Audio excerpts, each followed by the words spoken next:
pertama, yaitu bumi gelap gulita dibungkus oleh debu dan asap. Selama 40 hari 40 malam gelap gulita itu.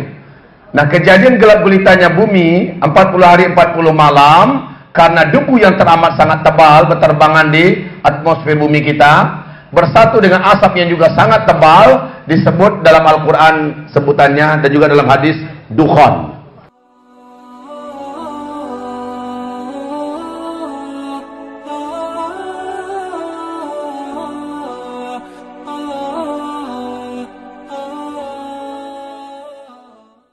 Baik, karena sifatnya ini saya ringkas, saya tidak mau berpanjang-panjang. Sebelum Dajjal keluar, ada fitnah lagi, yaitu kelaparan. Akibat apa kelaparan? Akibat kemarau ekstrim 3 tahun berturut-turut. Kemarau ekstrim ini diapit oleh tanda besar kiamat yang pertama, yaitu bumi gelap gulita dibungkus oleh debu dan asap. Selama 40 hari 40 malam gelap gulita itu. Nah, kejadian gelap gulitanya bumi 40 hari 40 malam karena debu yang teramat sangat tebal berterbangan di atmosfer bumi kita bersatu dengan asap yang juga sangat tebal, disebut dalam Al-Quran sebutannya dan juga dalam hadis dukhan. Ya, kenapa terjadi tebalnya kabut bersatu dengan asap sehingga bumi ini gelap? Orang tak bisa membedakan kapan siang dan kapan malam, sehingga waktu sholat kata Rasul, kalian kira-kirakan saja lagi. Ini sholat waktu zuhur, ini sholat waktu asar. Main kira-kira. Karena orang melihat jam nggak akan pernah bisa.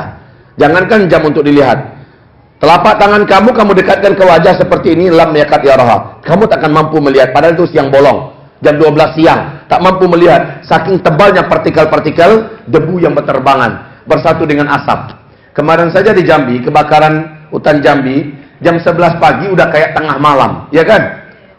Jalan raya itu harus pakai lampu sorot. Itu pun masih gelap. Itu baru asap. Bagaimana bersatu dengan debu? Dari mana dihasilkan debu dan asap ini? Maka dalam hadis dengan sanad yang jayyid, Nabi mengatakan, kalian nanti di akhir zaman akan mengalami hantaman meteor. Jadi meteor inilah yang menimbulkan terjadinya dukhan, ya. Ini meteor. Apa ciri-ciri meteor ini akan menghantam bumi? Rasul bersabda, jika penguasa Hijaz, yang di dalamnya ada Mekah, Madinah, berarti Arab Saudi sekarang, jika mereka sudah kecanduan dan gila-gilaan dengan musik. Sekali lagi saya katakan, sejak 3 tahun yang lalu, Arab Saudi sudah tergila-gila dengan musik. Konser-konser musik raksasa mereka buat. Yang kedua, jika penyanyi-penyanyi wanita di tengah-tengah kalian dan bahkan diundang berdatangan dan kalian menyaksikannya. Baru-baru ini di Jeddah, di Riyadh, bahkan di Madinah diadakan konser-konser musik. Diundang penyanyi-penyanyi dari Eropa, bahkan dari India, K-pop, K-pop. Iya, Korea itu. K-pop. K-pop. Apal pula ibu ya? Iya. Dan apabila minuman-minuman memabukkan, barang-barang memabukkan sudah diminum secara terang-terangan, itu mereka buat. Lihat beredar di media sosial, sudah nggak malu-malu mereka, wanita-wanitanya bercadar datang, habis itu pas masuk ruangan cadarnya digantung dan bukalah baju seperti ini. Rambut terbuka, habis itu berjoget-joget seperti cacing kepanasan. Dan yang ikut K-pop itu ada juga. Sambil bercadar bergoyang-goyang pula dia. Gila dah dunia ini. Bercadar bergoyang-goyang seperti orang K-pop. Itu kan. Udahlah pokoknya itu. Nah, ini orang kelaparan semuanya karena gersang bumi ini, kemarau. Jaraknya antara dukhan dengan Dajjal 2 tahun lebih sedikit. Sebelum dukhan ini sudah terjadi terlebih dahulu kemarau. Nah, yang saya sudah sampaikan dari 2016, para pakar alam dan bumi kita mengatakan bumi ini akan mengalami 3 tahun kemarau ekstrim. Kemarau tahun ini ekstrim. Tahun depan bagaimana? Menurut hadis Nabi, tahun depan 2 kali lipat ini berat kemarau. Maka persiapkan sumur di rumah-rumah kita masing-masing. Jangan lagi hanya mengandalkan air keran. Saya khawatir air keran tidak akan bisa Bapak Ibu andalkan karena meteor ini berdampak kepada musnahnya semua teknologi. Nabi bersabda, nanti pada masa itu kalian semua kembali seperti zaman sekarang. Tidak ada lagi teknologi yang bisa dipakai. Tidak ada lagi teknologi yang bisa memanjakan kita. Listrik tidak ada, sinyal tidak ada, motor masih ada tapi jadi bangkai. Mobil ada nggak bisa jalan, pesawat ada nggak bisa terbang, ya. Kapal induk, kapal selam, pokoknya apa saja yang sifatnya pabrik industri yang menggunakan teknologi berakhir. Masya Allah, ngeri betul hidup kita saat itu. Tsumma min haitsu bada'tum wa min haitsu bada'tum wa min haitsu bada'tum. Nanti kondisi kalian kembali seperti zaman sekarang. Dan setelah dukhon, kemarau yang ekstrim, manusia berbunuh-bunuhan di sini demi memperebutkan makan. Demi sepotong roti saja, tetangga dan mendatangi tetangganya yang dulu adalah sahabatnya, demi sepotong roti di tangan tetangga dia bunuh tetangganya itu. Lalu dia ambil roti. Bahkan di dalam hadis Sahih Bukhari ini mengatakan, ada tetangga yang mendatangi tetangganya, beri saya makan. Tetangga berkata enggak ada. Lalu dibunuhnya seluruh tetangga, dia obrak-abriknya rumah, memang enggak ketemu makanan, dia cari tetangga yang lain yang bisa dibunuhnya. Ini adalah masa yang sangat berat. Ya, masa yang sangat berat. Dajjal datang membawa gunungan makanan dengan syarat, siapa yang mau dapat makanan yang saya bawa, sembah saya. Sayalah Tuhan yang selama ini kalian sembah. Sayalah Allah yang selama ini kalian sembah. Sembah saya. Kata Rasulullah, 2/3 penduduk bumi nanti percaya bahwa Dajjal adalah Tuhan. Di samping itu Dajjal mampu mengatrasikan sihir yang maha sempurna kuatnya. Di mana langit dia robah, bumi dia sulap, ya, bahkan yang di kuburan pun dibangkitkannya. Maka orang-orang pun benar-benar yakin dan percaya itu adalah Tuhan. Yang paling banyak mengikuti Dajjal dari kalangan umatku adalah kaum wanita. Ibu wanita, Bu? Ya, berarti yang dimaksud itu adalah kaumnya ibu, jenisnya ibu. Semoga ibu-ibu yang ngaji ini enggak. Saya khawatirnya yang nggak ngaji, karena mereka nggak tahu trik-trik tipu daya Dajjal dan bagaimana cara menyelamatkan diri dari Dajjal. Jadi nanti saya agak sedikit lebih fokus di sini. Saya ulang balik nanti nggak apa-apa. Tapi bahaya terbesar dari seluruh bahaya yang pernah ada, bahkan sejak bumi diciptakan, adalah Dajjal ini. Sementara Dajjal, seluruh tanda-tanda kemunculan Dajjal di zaman ini sudah lengkap. Kenapa Ustaz mengatakan sudah lengkap? Apa saja tanda-tandanya Ustaz? Di dalam hadis riwayat Imam Muslim. Hadis ini digelari oleh para ulama ahli hadis dengan sebutan hadis Al-Jassasah. Diceritakan oleh Fatimah binti Qais. Hadis ini lakonnya ada 3. Rasulullah, Tamim Ad-Dari, dan Dajjal. Jadi Tamim Ad-Dari bercerita, saya masih beragama Nasrani katanya. Saya seorang kapten kapal. Saya membawa kapal di Laut Yaman. Lalu Laut Yaman ini mengamuk, ombaknya tinggi setinggi-tinggi bukit. Hujan lebat, langit gelap, angin kencang. Kami tidak mampu mengendalikan kapal. Lalu kami terdampar di sebuah pulau di tengah Laut Yaman yang kami belum tahu. Kami tunggu matahari terbit. Lalu setelah itu, setelah matahari terbit, kami turun dari kapal, kami masuk ke dalam pulau. Kami dikejutkan dengan munculnya di hadapan kami seekor binatang berkaki 4, bertubuh besar dan tinggi. Bulunya sangat lebat dan tebal, warna bulunya hitam. Saking tebal bulunya kami tak mampu membedakan mana kepala dan mana bagian pantatnya. Binatang itu bertanya pada kami, apakah kalian datang dari Arab? Mendengarkan dia bicara dengan kami lari terkencing-kencing. Saking takutnya, karena kami pikir adalah setan betina yang akan membunuh kami. Hanya 1-2 kali genjotan, binatang itu sudah berada di depan kami kembali. Dan dia berkata, saya tak akan menyakiti kalian. Saya adalah mata-mata yang sudah lama di pulau ini. Saya adalah Al-Jassasah. Apakah kalian dari Arab? Kami menjawab, benar kami dari Arab. Bagus. Di kuil tua sana, ada seorang lelaki yang sudah lama menanti orang Arab masuk pulau ini. Kalian datangi dia dan jawab semua pertanyaannya. Dia butuh informasi dunia terkini. Kami pun lari ke arah kuil tua yang diisyaratkan oleh binatang Jassasah ini. Kemudian kami pun sampai di kuil tua itu, mata kami terbelalak, mulut menganga menyaksikan pemandangan yang tidak pernah kami saksikan. Seorang lelaki bertubuh gempal dan songkot kuat, ya. Kalau kata orang Padang, badagok-dagok, bakatak-katak badannya. Ya, muscle man. Kuat sekali, full daging. Laki-laki ini sedang tergeletak di lantai, kedua kakinya terikat rantai besi yang besar dan berat. Tangannya terikat lantai besi yang besar dan berat, dan menyambung ke lehernya menjadi belenggu. Dan dia berkata, saya tak akan bisa menyakiti kalian. Kekuatan saya dan fisik saya sedang dibelenggu oleh Allah. Apakah kalian datang dari Arab? Kami menjawab, benar kami dari Arab. Hei kalian, sudah munculkah seorang lelaki Ummi mengaku-ngaku sebagai nabi penutup namanya Ahmad atau Muhammad? Udah muncul dia apa belum? Maka kami menjawab, ya, dia sudah muncul. Yes. Bahasa kitanya ya. Yes. Kalau begitu tak lama lagi saatnya saya akan dilepaskan. Apakah kalian ada yang beriman kepadanya? Dijawab, sebagian kami beriman kepadanya, sebagian yang lain tidak. Maka kata yang terikat ini, yang ternyata di penutup hadis Nabi mengatakan, dia adalah Dajjal. Yang terikat itu adalah Dajjal. Nah, dia bertanya, dijawab. Apa katanya? Beruntunglah orang yang percaya dengan si Ahmad itu. Karena yang dia katakan adalah benar. Dia adalah lelaki yang benar. Kata-kata Dajjal ini berpengaruh kepada Tamim Ad-Dari yang menyebabkan dia ketika kembali ke Arab, dia datang ke Madinah, dia bersyahadat di depan Nabi Muhammad SAW. Nah, pertanyaannya dijawab. Dia bertanya tentang 3 keadaan alam di negeri Palestina. Kalian tahu tidak dengan Danau Tiberias? Kalian tahu tidak dengan mata air Zuhar? Kalian tahu tidak dengan kebun kurma di Baisan? Tiga-tiganya di Palestina. Apa jawaban Tamim Ad-Dari dan kawan-kawan? Ya, kami tahu. Apa yang ingin kau tanyakan? Danau Tiberias airnya masih banyak atau sudah susut?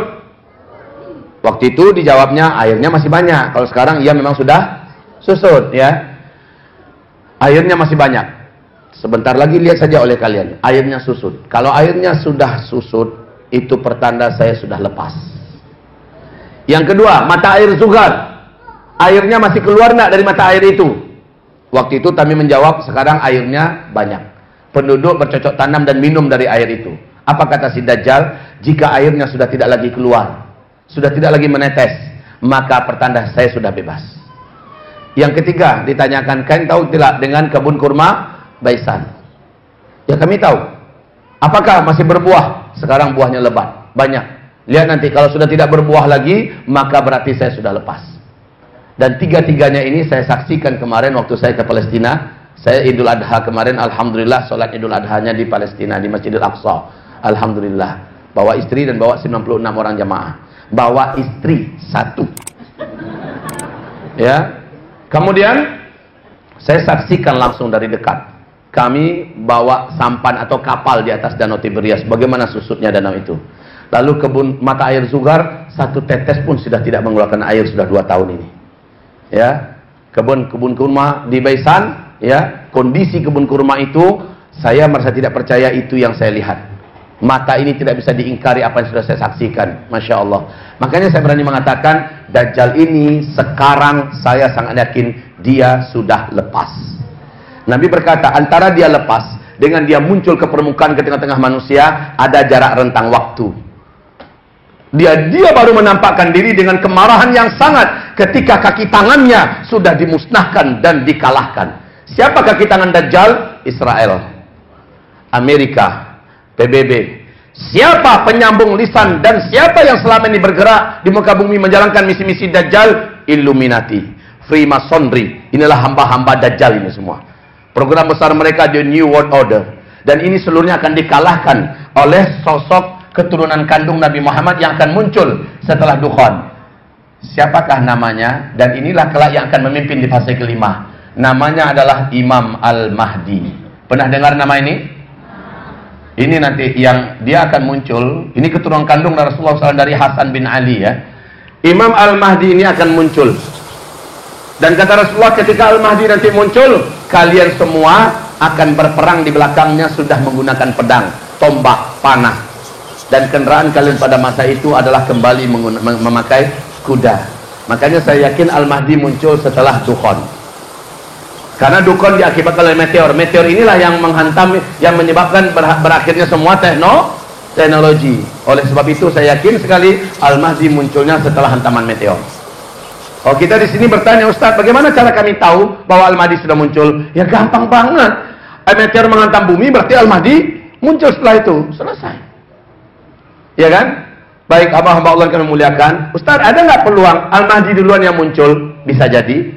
Bisa jadi, tapi saya agak kecil keyakinan saya di sini. Dari mana Ustadz mengatakan bisa jadi? Karena kata Rasulullah, seorang laki-laki akan dikejar oleh 300 orang pasukan yang dikirim dari Suriah oleh raja yang sangat ganas dan sangat jahat pada masa itu. 300 orang ini mengejar laki-laki yang ada di Madinah, dan dialah nanti yang akan menjadi Al-Mahdi ya. Dirinya tahu bahwa dirinya dikejar untuk dibunuh, maka para ulama dan orang-orang setia bersamanya mengajaknya lari ke Mekah.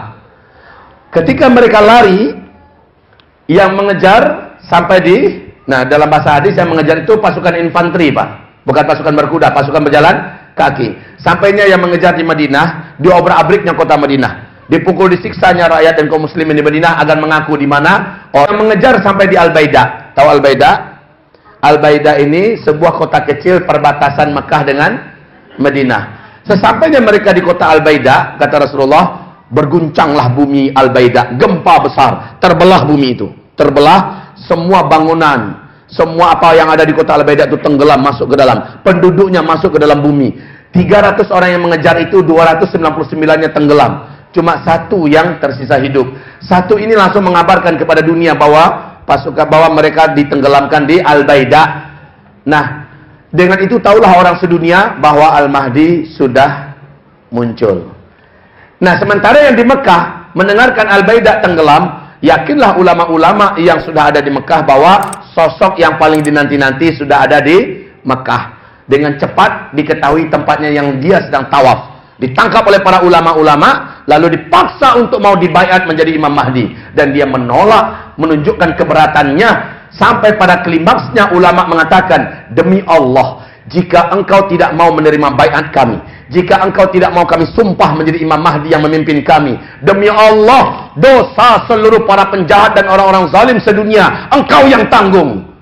Maka bertanyalah Imam Mahdi ini, kenapa saya yang menanggung? Karena kata Rasulullah, hanya Imam Mahdi lah yang mampu menghentikan semua kezaliman yang ada di bumi.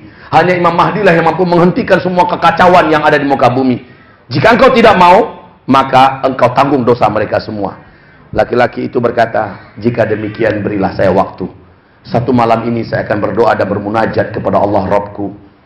Maka dikepung dia oleh ulama dan para pemuda-pemuda yang kuat-kuat. Dikawal supaya jangan lari. Dan memang semalam itu dia menangis meminta kepada Allah petunjuk bagaimana dan apa yang harus dilakukan. Dia nggak ngerti apa-apa. Kata Rasulullah, sang Al-Mahdi ini sebelum dinobatkan menjadi Al-Mahdi, dia adalah seorang lelaki yang memiliki akhlak mirip denganku akhlaknya. Akhlaknya mirip dengan aku, kata Rasulullah. Tapi fisiknya beda dengan Rasul. Dia berwarna berkulitnya hitam, coklat kehitam-hitaman. Alisnya seperti ini, seperti bulan purnama, bulan sabit. Ya, hidungnya mancung. Tulang hidungnya lurus dan mancung. Hidung kayak kita ini nggak bisa. Dahinya lebar, rambutnya ikal dan pirang sebahu, pirang rambutnya. Kemudian jenggotnya hitam sedada, jenggot teroris. Jenggotnya tebal sedada, ya. Bahunya lebar, dadanya bidang, ya, dadanya bidang dan punya bulu-bulu lembut di dadanya. Dan perutnya suspek, datar bakata-kata, bapeta-peta, cakep. Kalau rambut bong perut musibah ini nggak bisa. Orang perutnya harus bagus, ya. Dia tidak terlalu tinggi dan tidak pendek, dan dia tidak fasih melepaskan huruf ro. Bibir atas bibir bawahnya sama tebalnya, enak dilihat. Giginya rata, nggak ada yang giginya nongging ke depan boneng atau yang mundur ke belakang nggak rapi, nggak ada. Satu gigi dan gigi yang lain bisa dimasukkan sele benang.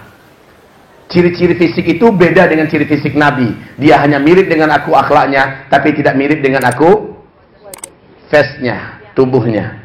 Baik, laki-laki ini minta izin berdoa malam itu. Maka kata Rasulullah, fa aslahuhullahu fi lailah. Dalam satu malam itu Allah langsung mengupgrade dia. Yang nggak ngerti tentang politik, langsung Allah masukkan kemampuan politik yang sempurna. Yang nggak ngerti masalah perang, bagaimana menghadapi perang, bagaimana mengalahkan musuh-musuh dalam perang, bagaimana menyelesaikan masalah-masalah, Allah masukkan langsung dalam satu malam itu. Fa aslahullahu fil lailah, sehingga dia tahu terang benderang olehnya apa yang akan dilakukan, ya. Yang nggak ngerti masalah ekonomi, bagaimana mengembalikan ekonomi dunia yang carut marut dan hancur lebur, maka langsung Allah masukkan kemampuan. Dia mengerti bagaimana cara menyelamatkan kembali ekonomi dunia yang sedang hancur-hancur. Yang apapun kemampuan yang layak untuk pemimpin terbesar seluruh dunia di akhir zaman, Allah masukkan kepadanya. Fa aslahahullah fi lailah. Dalam satu malam saja dia benar-benar sudah sempurna. Besoknya di waktu duha, para ulama mendesaknya dan dia mengangguk menerima untuk dibaiat. Akhirnya dia pun dibaiat. Mendengar dia dibaiat, penguasa Arab Saudi, pemimpin Mekah Madinah mengerahkan pasukan untuk membunuh Al-Mahdi ini dan orang yang beriman bersamanya. Tapi sayang, Al-Mahdi ternyata begitu cepat menyebar bahwa dia sudah dibaiat. Orang-orang terbaik yang ada dengan cepat merapat kepadanya dan berbaiat, dan mereka pun membalas serangan, ya, menangkis serangan pasukan yang disiapkan oleh penguasa Mekah Madinah dan Arab Saudi. Dengan cepat mereka dikalahkan. Dengan cepat berita ini menyebar kepada seluruh dunia, maka orang terbaik di muka bumi berdatangan seluruhnya. Mungkin di antara kita ada di antara mereka nanti itu. Bisa jadi. Ya, kalau melihat wajah-wajah yang maco-maco ini, badan-badan yang segar-segar ini, orang-orang yang soleh dan taat ini, bisa jadi setelah mendengar tanpa banyak babi bu langsung berangkat. Bagaimana cara berangkatnya Ustaz? Pesawat kan nanti nggak ada. Jawaban saya, entahlah.